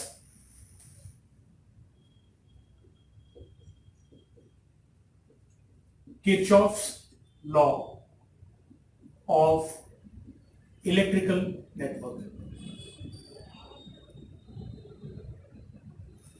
इसमें जो फर्स्ट लॉ है that is called as Kirchhoff's first law, also known as Kirchhoff's current law okay. तो अभी हमें क्या देखना है, we have to see the Kirchhoff's laws of electrical network. अभी आपके टेक्स्ट बुक में इसको क्या बोला है वो बाद में लिखेंगे, बट इतना समझ लो यहाँ पे दो लॉस है। पहला जो लॉ है that is called as okay Kirchhoff's first law, it is also called as Kirchhoff's current law. Okay yes, Kirchhoff's current law आपको क्या बोलता है? ओके इसका स्टेटमेंट लिख देता हूं मैं। The algebraic sum of current, या फिर मैं करंट्स बोल देता हूं, the algebraic sum of currents at any junction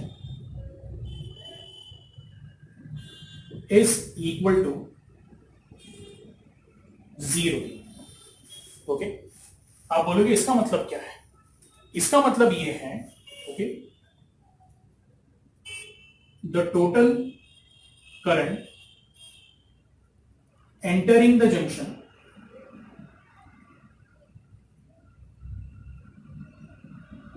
is equal to total current leaving the junction।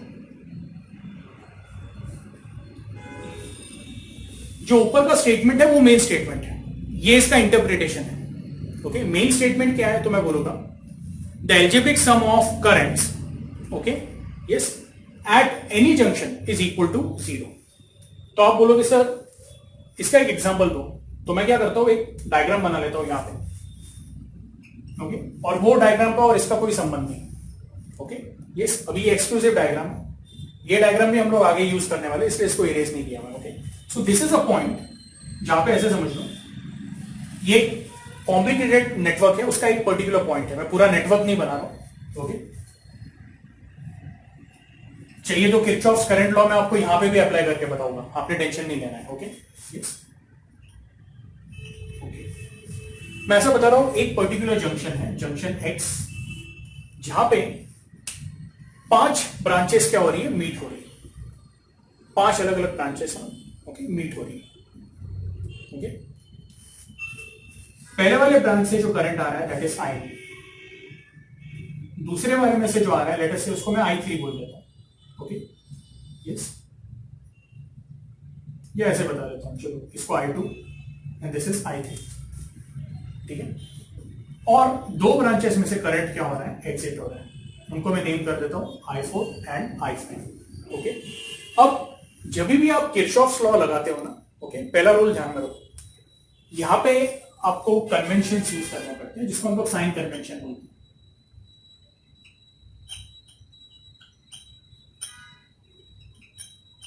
Current entering the junction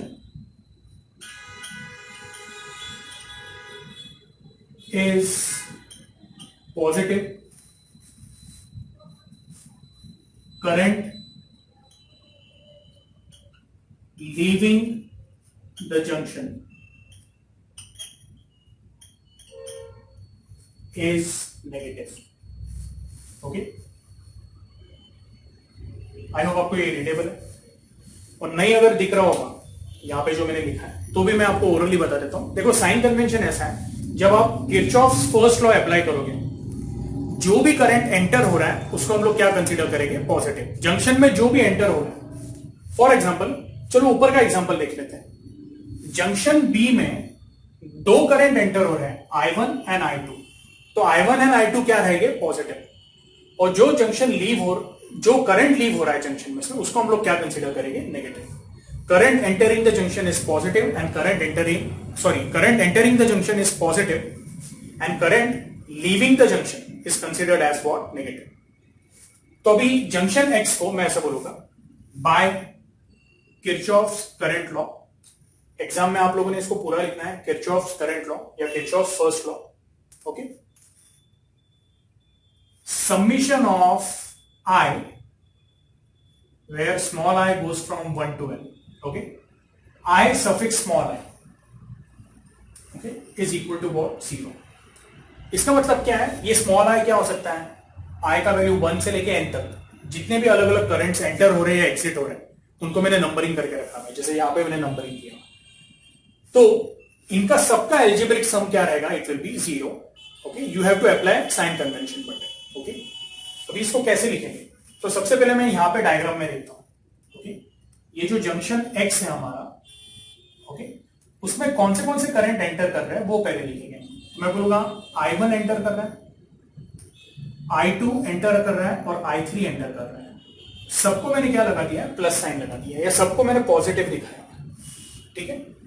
plus जो करंट एग्जिट कर रहे हैं उनको मैं नेगेटिव लूंगा।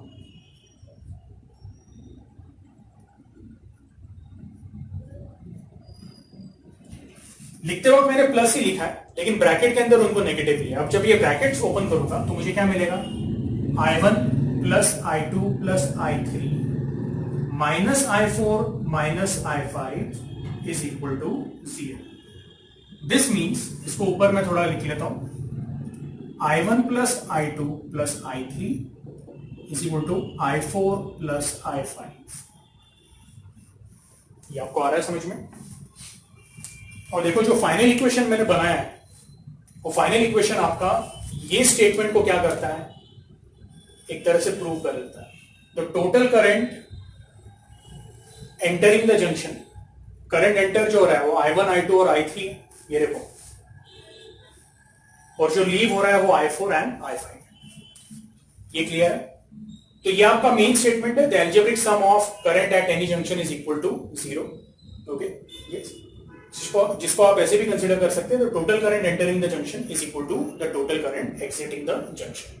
यहां तक क्लियर है? ओके, मैं चाहता हूं आप लोगों ने ये नोट कर लेना है। यदि अगर मैं जंक्शन बी पे अप्लाई करता हूं तो क्या आंसर आएगा? तो मैं बोलूंगा एट जंक्शन बी, डायरेक्टली आपको बता देता हूं, एंटर कौन से कर रहे हैं? I1 एंड I2, और लीव कौन सा कर रहा है? I3। तो डायरेक्टली ऐसे लिख देता हूं, पूरा ब्रैकेट और ये यूज करने से अच्छा मैंने डायरेक्टली ऐसे लिख दिया। ओके, आपको क्या मिलेगा? I1 plus I2 is equal to what? I3। ठीक है, यस, आई होप ये क्लियर है। और एक बात आपको समझ में रखना है, ओके, ये इंपॉर्टेंट बात है, ये आपने नोट करना है। Kirchhoff's first law, it is based on law of conservation of charge. इसका मतलब क्या है? जितना चार्ज एंटर हो रहा है जंक्शन में पर यूनिट टाइम, जितना चार्ज ओवरऑल 1, 2 और 3, ये 3 पाथ से जितना चार्ज अंदर की तरफ आ रहा है, उतना ही चार्ज बाहर की तरफ निकल रहा है। ये आपको समझ में आ रहा है? अब उसको ही हम लोग क्या बोलते हैं? The charge entering per unit time is current. तो total current entering in the junction is equal to total current exiting the junction. So this is based on what? Law of conservation of charge. Okay, इसको आप लोगों ने क्या करना है? Note कर लेना है। Okay, ये स्टेटमेंट नोट कर लेना है। Kirchhoff's current law is based on law of conservation of charge. Okay, yes. और एक बात ध्यान में रखना है, at a junction जो वैल्यू ऑफ करंट रहेगा, net value of current, it is going to be what? 0। Okay, तो Kirchhoff's current law आप लोगों को समझ में आया ऐसा मैं एज्यूम करता हूं, ठीक है। अब किरचॉफ्स वोल्टेज लॉ के लिए जो मैंने ये जो डायग्राम था वो इरेज कर दिया है। हम लोग क्या करेंगे? किरचॉफ्स वोल्टेज लॉ जो टेक्स्ट बुक का डायग्राम है, ओके, मैं उसको ही रिफर करता हूं। ओके, वहां पे जो एग्जांपल दिया है उसको हम लोग अप्लाई करेंगे। जो हम लोगों ने अभी सर्किट बनाया था, जो नेटवर्क बनाया था, उसके ऐसे ही आइडेंटिकल है, थोड़े बहुत चेंजेस हैं। मैं चाहता हूं आप लोगों ने ध्यान देना है। It is on page number 215, वही सर्किट मैं यहां पे बना रहा हूं। So it is somewhat like this.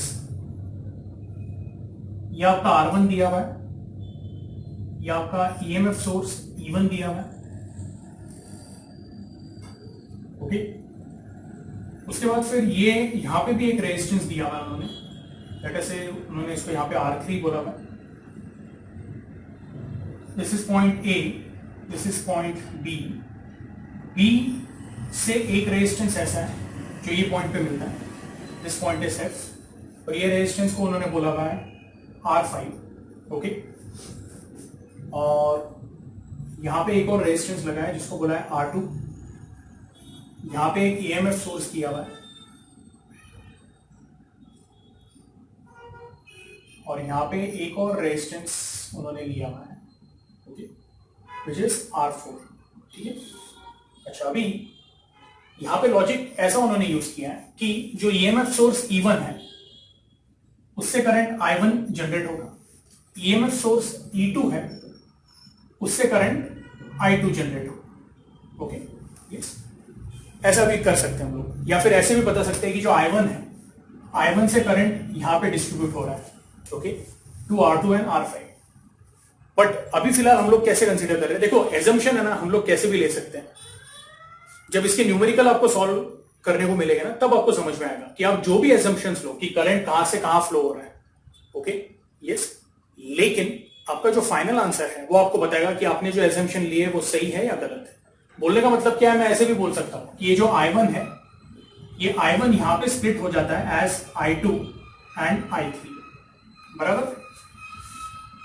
लेकिन लेट अस से रियल केस में I2 ऐसा फ्लो हो रहा है, रियल केस में I2 ऐसा फ्लो हो रहा है, तो अगर आपने I2 ऐसे पकड़ा है, सपोज कि आप ऐसे एज्यूम कर रहे हो कि I1 जो it is being splitted as I2 and I3, तो आप बोलोगे सर हम लोगों ने तो I2 ऐसे कंसीडर किया हुआ है, लेकिन रियल में I2 ऐसा फ्लो हो रहा था, तो आपका जो आंसर है ना I2 का, that will come as negative.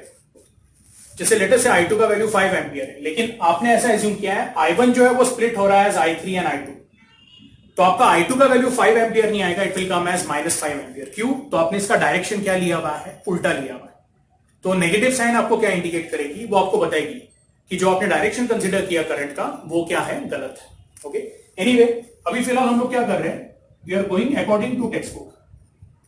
Text book में उन्होंने ऐसा एज्यूम किया है कि यहां से जो करंट फ्लो हो रहा है वो है I2, और I2 and I1 okay junction B पे यूनाइट हो गए, और आपको क्या दे रहे हैं, करंट I3 दे रहे हैं।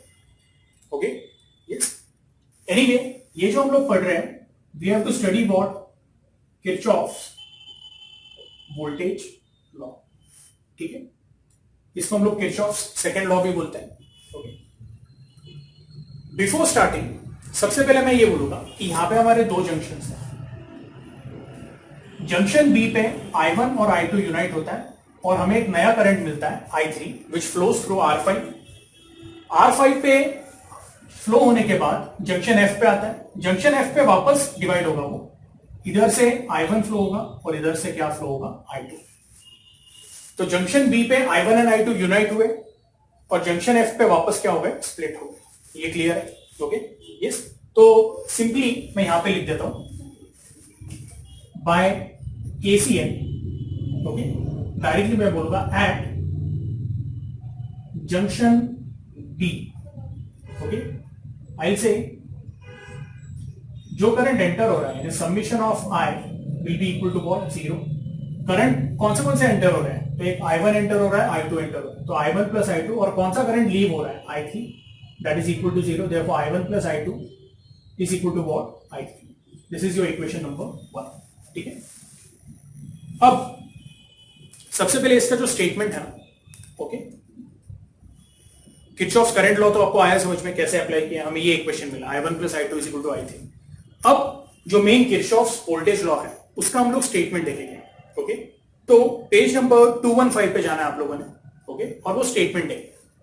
Okay, so Kirchhoff's voltage law actually tells us that the algebraic sum of potential differences, okay, potential difference यानी क्या, तो ब्रैकेट में उन्होंने दिया हुआ है, by Ohm's law potential difference V is equal to what, I into R, product of the current and the resistance.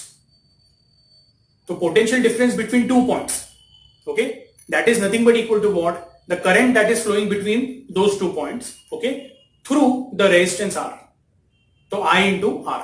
ये clear है? यानी वो जो दो पॉइंट के बीच में कौन सा रेजिस्टेंस, वो आपको कंसिडर करना है। So V is equal to IR। So again मैं इसको रीड करता हूं, तो algebraic sum of the potential differences, that is bracket products of current and resistance and the electromotive forces से, okay, EMFs in a closed loop is equal to 0। Okay, बोलने का मतलब क्या है, आप कौन सा भी एक लूप कंसीडर करो, एक तो ABF, ओके, GA, या फिर ये बड़ा वाला लूप कंसीडर करो। ओके, इसको नेमिंग भी देख लेते हैं हम लोग कैसे दिया हुआ है। So ABC, this point is given as D। Okay, उन्होंने E जो लेटर है वो यूज नहीं किया है, क्योंकि E EMF के लिए यूज हो रहा है। Okay, yes.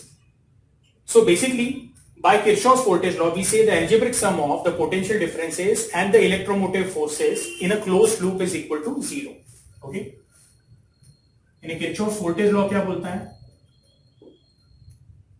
summation IR, algebraic sum of all the potential differences and summation of all the EMF for a given loop is equal to 0. ठीक है, अभी आप बोलोगे सर यहां पे दो टर्म्स है, summation IR and summation E.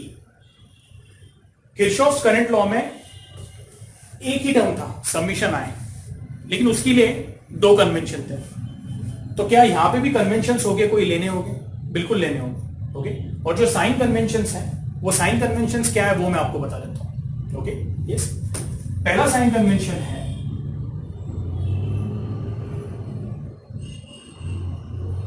For I into are. ठीक है, साइन कन्वेंशन यानी कि एकदम सिंपल है, उसको पॉजिटिव लेना है या नेगेटिव लेना है. ठीक है, यस. तो इसको हम लोग कैसे ये करेंगे? So we say while tracing a loop, if the direction of current यानी कौन सा? तो conventional current. if the direction of current matches with direction of tracing, the potential difference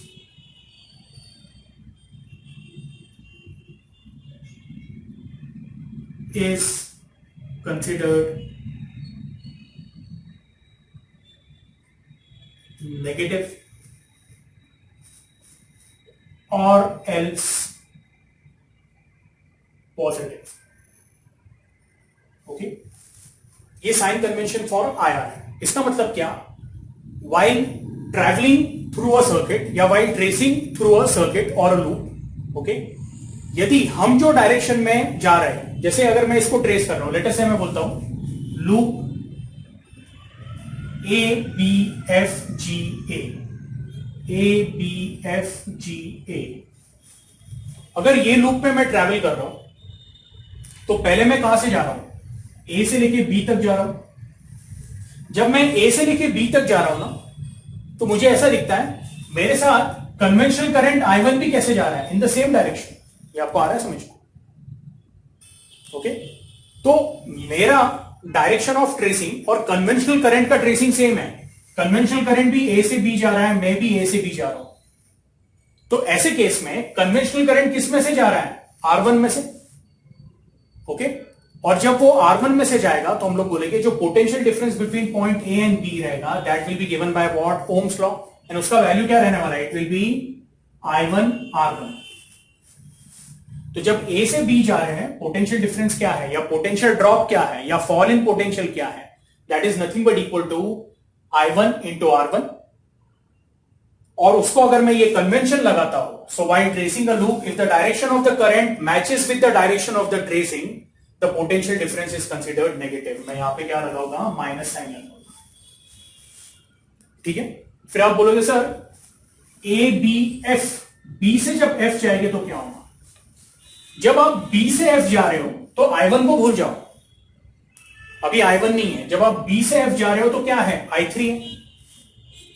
तो आप बोलोगे सर हम बी से एफ जा रहे हैं, I3 भी बी से एफ जा रहा है.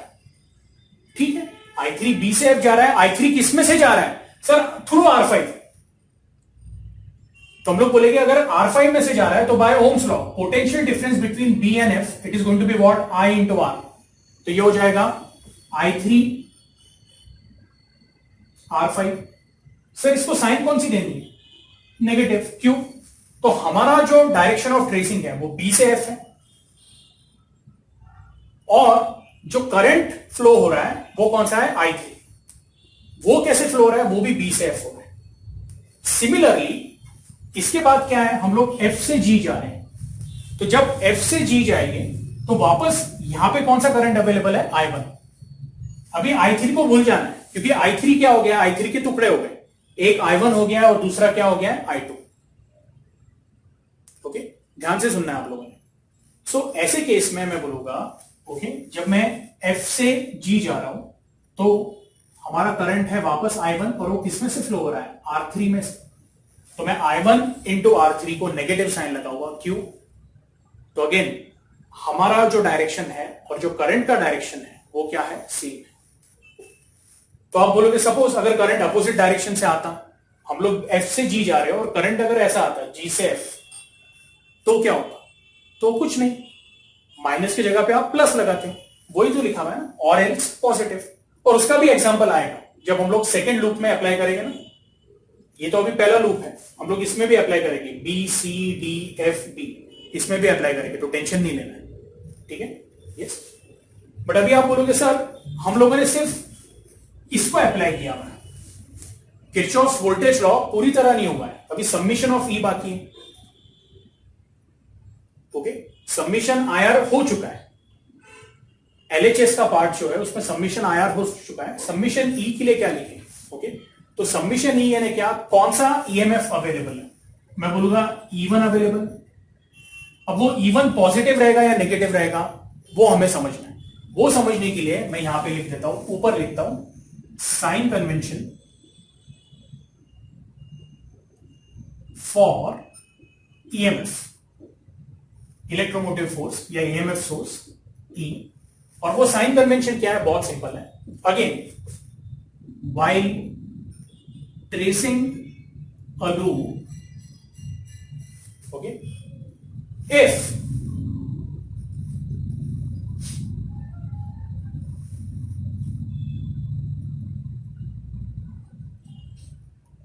we travel through inside the cell from negative to positive, the EMF is considered positive और एल्स नेगेटिव। बहुत सिंपल है, ओके। देखो अगेन जो हमारा डायरेक्शन ऑफ ट्रेसिंग है वो सेम रहेगा, जो direction of tracing summation IR के लिए था, same direction of tracing summation E के लिए रहेगा। अभी आप पूछोगे सर यहां पे जो सबमिशन का सवाल नहीं है क्योंकि एक ही ईएमएफ सोर्स आ रहा है, बराबर है। मैं बोलूंगा ठीक है, कोई टेंशन नहीं। ऐसा भी कोई लूप आएगा जिसमें दो ईएमएफ सोर्स रहेंगे, अगर मैं बड़ा वाला लूप लेता हूं तो इसके अंदर आपको E1 E2 दोनों मिलेगा, ओके, यस। पहले हम लोग जो हमारा फर्स्ट छोटा वाला लूप है उसके लिए देख लेते हैं। तो क्या बोला हुआ है, while tracing the loop if we travel through inside the cell, okay, yes, such that we go from negative to positive, the EMF is considered as, okay, positive और एल्स नेगेटिव। इसका मतलब क्या है, तो व्हाइल ट्रेसिंग द लूप, मैं ए से लेके B गया, कोई ईएमएफ सोर्स था नहीं, बी से लेके एफ गया, कोई ईएमएफ सोर्स था नहीं, एफ से लेके जी आया, कोई ईएमएफ सोर्स था नहीं। अब जब जी से ए जा रहा हूं तो जी से ए जाते वक्त मैं डायरेक्ट सेल में से आर पार जा रहा हूं। देखो सेल में से अगर कोई ईएमएफ सोर्स है तो उसको ट्रेस करने के लिए दो रास्ते हैं। एक तो मैं बाहर से ट्रेस करूंगा, देखो ऐसा, पॉजिटिव से नेगेटिव, और एक जो रास्ता है ना पॉजिटिव से नेगेटिव और डायरेक्ट एक अंदर की तरफ, ओके। तो आप बोलोगे एक तो एक्सटर्नल हुआ पॉजिटिव से नेगेटिव या नेगेटिव टू पॉजिटिव, और एक इंटरनल है डायरेक्टली नेगेटिव टू पॉजिटिव। तो जब मैं डायरेक्टली जाता हूं सेल के अंदर से थ्रू इनसाइड, ये आपको आ रहा है समझ में, ओके।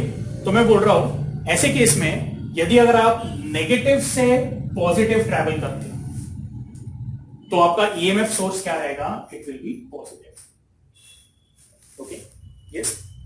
वापस मैं बता रहा हूं, ये देखो, while tracing the loop if we travel through inside the cell, cell के आर पार जा रहे हैं, सच दैट पहला नेगेटिव लगता है और दूसरा पॉजिटिव लगता है, यानी पहले नेगेटिव आता है और निकलते वक्त पॉजिटिव लगता है। यहां पे वही हो रहा है, देखो जब आप जी से ए जा रहे हो तो सबसे पहले कौन सा टर्मिनल आ रहा है, आप बोलोगे नेगेटिव, नेगेटिव आया, फिर आप आर पार गए तो क्या आया, पॉजिटिव।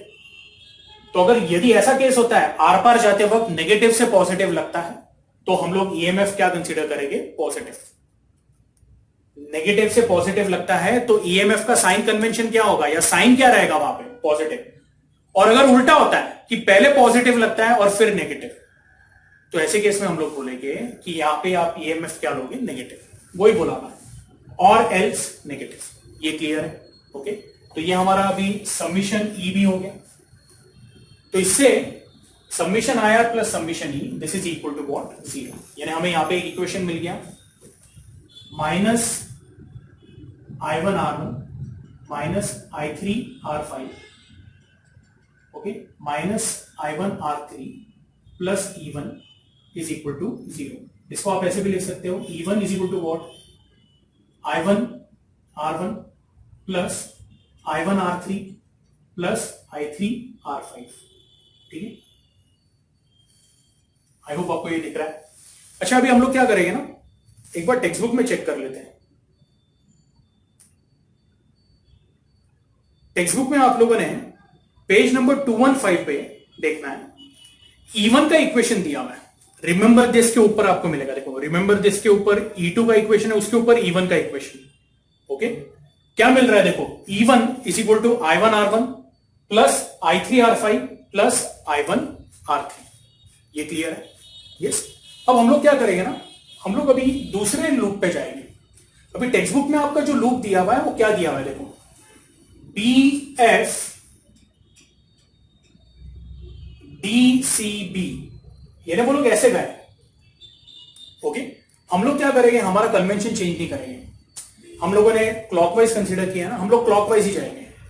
ओके, टेक्स्ट बुक में वो लोग एंटी क्लॉकवाइज गए। ओके, मैंने आपको क्या बोला है, लूप आप कैसे भी जा सकते हो। ओके, अभी हम लोग लूप कैसे गए थे? क्लॉकवाइज। ओके, वापस हम लोग अभी लूप कैसे जाएंगे? क्लॉकवाइज ही जाएंगे। और टेक्स्ट बुक के साथ सिर्फ फाइनल इक्वेशन हम लोग क्या करेंगे? मैच करेंगे। ठीक है, यस। तो मैं ये जो साइन कन्वेंशंस लिखे हुए, ओके, उसको मैं इरेज कर देता हूं। आप लोगों ने पहले कॉपी कर लेना है। ठीक है, ओके, तो मैंने जो हमारा बोर्ड है उसको पूरा क्लीन कर दिया है। ठीक है, आई होप आप लोगों ने जो पहला वाला लूप है उसका इक्वेशन नोट करके रखा था।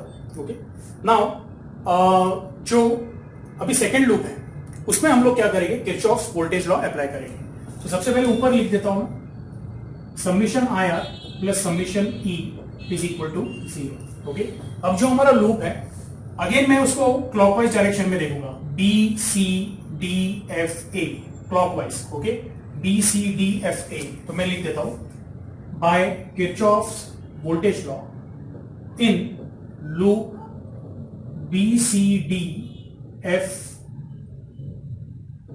A, sorry B C D F B।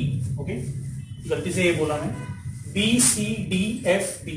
इसके अंदर हम लोग क्या करेंगे? Okay, will apply Kirchhoff's voltage law. तो सबसे पहले हम लोग B से C जाएंगे। जब B से C जाते हैं, ओके, यस, तो हम लोग बोलते हैं कि कौन सा बेसिकली रेजिस्टेंस आ रहा है, ओके, R2, और उसमें से करंट कैसे फ्लो हो रहा है। तो हम लोग बोलेंगे उसमें से करंट जो फ्लो हो रहा है वो I2 फ्लो हो रहा है। लेकिन हम लोग जो डायरेक्शन में ट्रेवल कर रहे हैं, या हम लोग जो डायरेक्शन में ट्रेस कर रहे हैं, हम लोग B से C जा रहे हैं, करंट C से B जा रहा है। तो जब मैं समीशन IR की बात कर रहा हूं, जो हमारा पहला यहां पे टर्म रहेगा, that will B I2 into R2, और अगर उसको साइन कन्वेंशन लगाते हैं तो हमारा डायरेक्शन ऑफ ट्रेसिंग B से C है, लेकिन जो करंट है वो कैसा है? C से B। तो ये अपोजिट है, और अगर अपोजिट होता है तो यहां पे कौन सा साइन आएगा? There will be plus sign. अगर आपको याद होगा तो जो पोटेंशियल डिफरेंस का जो कन्वेंशन है वो क्या था? If the direction of tracing and the direction of current are same, then I into R will be considered negative और एल्स पॉजिटिव। अभी हमारा डायरेक्शन अपोजिट है, तो इसलिए हम लोगों ने प्लस I2 इंटू R2 लिखा। उसके बाद फिर हम लोग C से D जाएंगे। C से D तो कोई रेजिस्टेंस नहीं है, ओके, EMF को बाद में देखेंगे। फिर D से F जाते हैं। अब जब D से F जाएंगे, ओके, तो मैं चाहता हूं आप लोगों ने ध्यान से देखना है कौन सा करंट फ्लो हो रहा है। I2 किस में से फ्लो हो रहा है? R4 में से। तो यहां पे मैं लिख देता हूं I2 R4। बट हम लोग D से F जा रहे हैं, करंट I2 कैसा आ रहा है? अपोजिट डायरेक्शन में। ओके, तो इसलिए यहां पे भी क्या लग जाएगा? प्लस है। ये क्लियर है? उसके बाद फिर हम लोग, ओके, F से B जाएंगे। ओके, सो B से C, C से D, D से F हो गया, अभी F से B जाएंगे। जब F से B जा रहे हैं, ओके, तो कौन सा करंट आ रहा है? I3, लेकिन कैसे डायरेक्शन में आ रहा है? It is coming in opposite direction, okay, yes. तो जब F से B जा रहे हैं, करंट B से F आ रहा है, और किस में से फ्लो हो रहा है? R5 में से, ओके। तो हम लोग बोलेंगे जो हमारा करंट है that is I3, it is flowing through what? R5, और हमारा जो direction of tracing it is from F to B, current is flowing from B to F, तो इसलिए यहां पे क्या आ जाएगा? Positive sign, okay. तो अभी हम लोगों ने समीशन IR तो देख लिया, अब किसकी बारी है? समीशन EMF, यानी समीशन E की। तो वापस मैं B से C जाता हूं, कोई EMF नहीं है। C से D जब जा रहा हूं तो यहां पे E2 है, तो मैं यहां पे E2 लिख देता हूं। अब यहां पे हमें EMF का कन्वेंशन लगाना पड़ेगा, साइन कन्वेंशन, और वो जो मैंने यहां पे लिखा था, अगर आपको याद होगा तो वो कुछ इस तरह से, okay. While tracing the loop, जब आप C से D जा रहे हो, ओके, यस, अगर पहले नेगेटिव लगता है और फिर पॉजिटिव, जैसे ये केस में था, देखो हम G से A जा रहे थे, पहले नेगेटिव और फिर पॉजिटिव लगता है, तो हमारा EMF सोर्स क्या रहता है? पॉजिटिव। लेकिन अगर आप यहां पे देखोगे तो जब आप C से D जा रहे हो, डायरेक्शन ऑफ ट्रैवर्स सेम रहेगा, पहले ऐसे जा रहे थे, अभी भी ऐसे ही जाएंगे हम लोग, यानी सबमिशन IR के टाइम पे हम लोग क्लॉकवाइज गए, सबमिशन E के टाइम पे भी क्लॉकवाइज ही जाएंगे, वो आपने चेंज नहीं करना, ये ध्यान में रखो, ओके, यस। ऐसे केस में जब आप C से D जाते हो तो पहले पॉजिटिव टर्मिनल लगता है, फिर नेगेटिव, और यदि ऐसा होता है तो EMF सोर्स क्या रहेगा? नेगेटिव। ये क्लियर है? अगर पहले नेगेटिव लगता है और फिर पॉजिटिव, ओके, जैसे ये केस में था, तो हम लोग यहां पे प्लस साइन लगाते थे, ओके। इसको रीअरेंज करूंगा तो मुझे इक्वेशन क्या मिलेगा? I2R2 plus I2R4 plus I3R5 is equal to E2, okay. Let us say इसको मैंने इक्वेशन 2 बोल दी, पहला वाला जो बनाया था उसको इक्वेशन 1 बोला, ठीक है। अब आपकी टेक्स्ट बुक में क्या किया है, ओके, टेक्स्ट बुक आप चेक कर सकते हो, ये जो उन्होंने लूप है ना, वो कुछ ऐसा लिया है, क्लॉकवाइज की जगह पे उन्होंने उल्टा पकड़ा उसको, एंटी क्लॉकवाइज। तो एंटी क्लॉकवाइज कैसे गए वो? हम लोग B से C पहले गए ना, वो लोग B से F पहले गए, तो उनका लूप कुछ ऐसा बना, B से F, F से D, D से C एंड C से B, B F D C B। ये आपको आ रहा है समझ में? अब चेक करते हैं कि अगर टेक्स्ट बुक के डायरेक्शन से जाते हैं हम लोग लाइक दिस, ओके, पहले हम लोग ऐसे गए थे, पहले हमारा ये एरो इधर था, ओके, अभी ये जो एरो है वो इधर आ जाएगा, तो हमारा कैसा होता है? तो सबसे पहले B से F जाते हैं, B से F जाते वक्त, ओके, हम लोग B से F जा रहे हैं, और कौन सा करंट फ्लो हो रहा है? I3। I3 is also flowing in the same direction, तो हमें जो टर्म मिलेगा that will B minus I3, और किस में से फ्लो हो रहा है वो? R5 में से, तो आपको मिला minus I3 R5, okay, yes. उसके बाद माइनस I3 R5, फिर आप B से F के बाद F से D जा रहे हैं, F से D कौन सा करंट फ्लो हो रहा है? I2, और सेम डायरेक्शन में फ्लो हो रहा है। यदि सेम डायरेक्शन में फ्लो हो रहा है तो हम लोग नेगेटिव साइन लेते हैं, तो ये हो जाएगा माइनस I2 R4, ठीक है। फिर D से C तो कोई रेजिस्टेंस नहीं है, आप C से B जा रहे हैं, C से B वापस कौन सा फ्लो हो रहा है? सेम डायरेक्शन में I2, और किस में से फ्लो हो रहा है? R2। तो ये आपका सबमिशन IR हो गया। अब सबमिशन E की बारी है। सबमिशन E के केस में मैं ऐसा बोलूंगा, जब आप B से F, F से D, ओके, कोई भी EMF सोर्स नहीं, लेकिन जब D से C जा रहे हैं तो सबसे पहले क्या लग रहा है? ओके, E2 लग रहा है। E2 का पहले नेगेटिव लग रहा है, फिर पॉजिटिव, देखो like this, same like the previous case. तो ऐसे केस में आपका जो E2 रहेगा वो क्या रहेगा? पॉजिटिव। अगर आप इन दोनों को चेक करोगे ना, ऊपर का इक्वेशन और इसमें, तो आपको दिखेगा हर किसी का, हर एक टर्म का साइन क्या है? अपोजिट है, बट फाइनल इक्वेशन क्या आता है वो चेक करना है, ओके। तो ये जितने भी टर्म्स है ना, इसको मैं RHS पे ले लेता हूं, तो आपको मिलेगा E2 will be equal to what? I2R2 plus I2R4 plus I3R5, okay. Let us say this is equation 3। आप ये कंफर्म कर सकते हो, इक्वेशन 2 और इक्वेशन 3 एग्जैक्टली सेम है, सिर्फ LHS RHS मैंने फ्लिप करके रखे हैं, ओके, तो आप क्लॉकवाइज जाओ या एंटी क्लॉकवाइज जाओ, जैसा भी है, सॉरी, आप क्लॉकवाइज जाओ या एंटी क्लॉकवाइज जाओ। ओके, पहला रूल ये है कि अगर आप क्लॉकवाइज जा रहे हो तो सबमिशन आयर के लिए भी क्लॉकवाइज जाना है, सबमिशन ई के लिए भी क्लॉकवाइज जाना है। और यदि आप एंटी क्लॉकवाइज जा रहे हो तो दोनों के लिए एंटी क्लॉकवाइज जाना है। आपका आंसर क्या आएगा? सेम आएगा। ये क्लियर है? ठीक है। और अभी आपका ज्यादा टाइम नहीं लूंगा, हम लोग लेक्चर एंड करने वाले। ओके, जो सबसे बड़ा लूप है उसके लिए भी हम लोग इक्वेशन लिख लेते हैं। ओके, आपके टेक्स्ट बुक में वो नहीं दिया हुआ। ओके, मेरा काम है जो सबसे बड़ा लूप है, लूप ABCDFGA।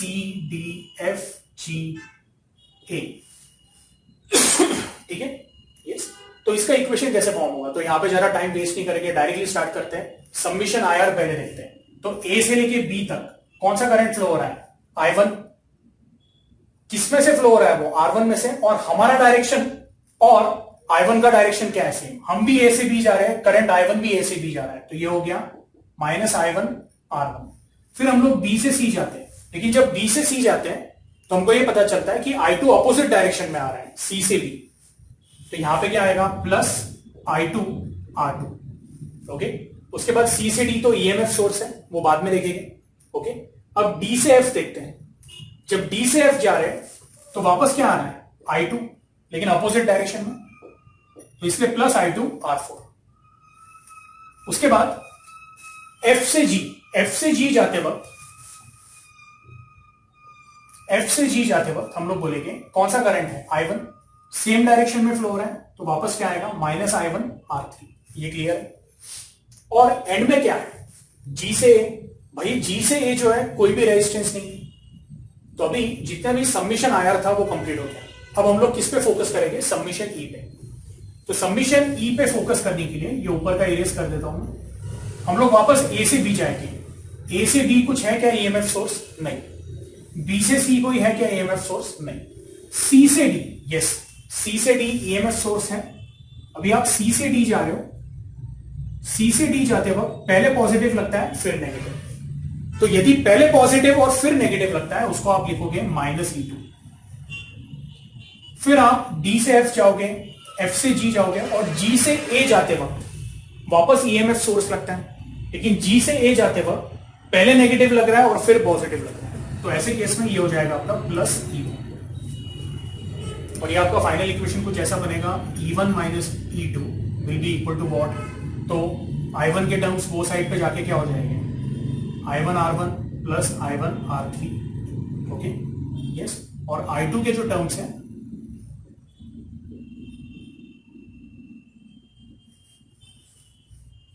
ठीक है, तो इस तरह से ये हो गया आपका सबसे बड़े वाले लूप को मैंने किरचॉफ्स वोल्टेज लॉ अप्लाई किया हुआ है। ठीक है, यस। आई होप आपको ये समझ में आया। प्लीज ये कॉपी कर लेना है। अगर कोई डाउट होगा तो आपने क्या करना है? ग्रुप पे पूछना है। आज के लिए हम लोग क्या करते हैं? यहाँ पे स्टॉप करते हैं। ठीक है, यस।